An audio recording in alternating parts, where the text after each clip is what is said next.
रात का अंधेरा धीरे धीरे घना हो रहा था।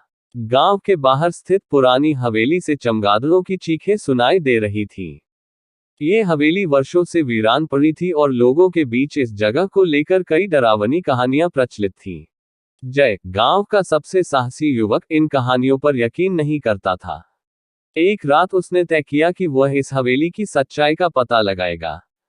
अपने दोस्तों की चेतावनी को नजरअंदाज करते हुए जय ने एक टॉर्च और एक लकड़ी की छड़ी लेकर हवेली की ओर कदम बढ़ाया। हवेली के दरवाजे पर पहुंचते ही उसे अजीब सी ठंडक महसूस हुई। उसने दरवाजा खोला तो उसकी चिड़चिड़ाहट से सन्नाटा टूट गया। जय ने भीतर कदम रखा और चारों ओर देखने लगा। हवेली के अंदर का वातावरण बेहद डरावना था। दीवारों पर मकड़ियों के जाले और फर्श पर धूल की मोटी परत जमी हुई थी। जय ने टॉर्च की रोशनी में एक एक कमरा खोजना शुरू किया। तभी उसे एक कमरे से किसी के रोने की आवाज सुनाई दी।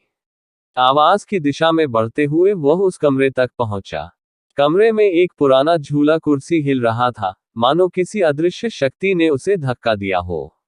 जय का दिल तेजी से धड़कने लगा, लेकिन उसने खुद को संभाला और कमरे के अंदर गया। तभी अचानक हवेली की सारी खिड़कियां जोर जोर से बजने लगी और दरवाजा अपने आप बंद हो गया। जय ने पीछे मुड़कर देखा तो उसकी टॉर्च की रोशनी में एक सफेद साड़ी पहने महिला खड़ी थी, जिसके चेहरे पर कोई भाव नहीं थे और आंखें खून जैसी लाल थीं। जय ने डर के मारे चीखना चाहा, लेकिन उसकी आवाज गले में ही अटक गई। महिला धीरे धीरे उसकी ओर बढ़ने लगी। उसके कदमों की आवाज और हवेली की खिड़कियों की खड़खड़ाहट से माहौल और भी भयानक हो गया।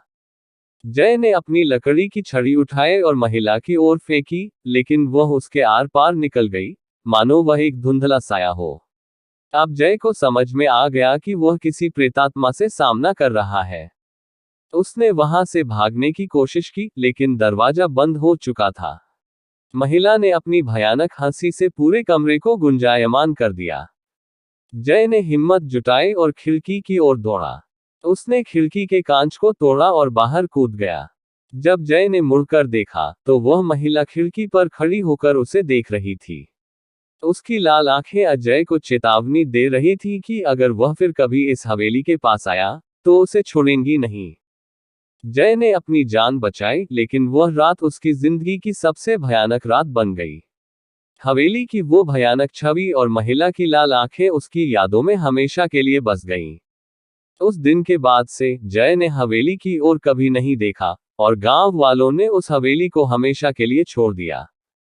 कहते हैं, आज भी अगर कोई हवेली के पास जाता है तो उसे उस महिला की भयानक हंसी सुनाई देती है और उसकी लाल आंखें अंधेरे में चमकती हैं।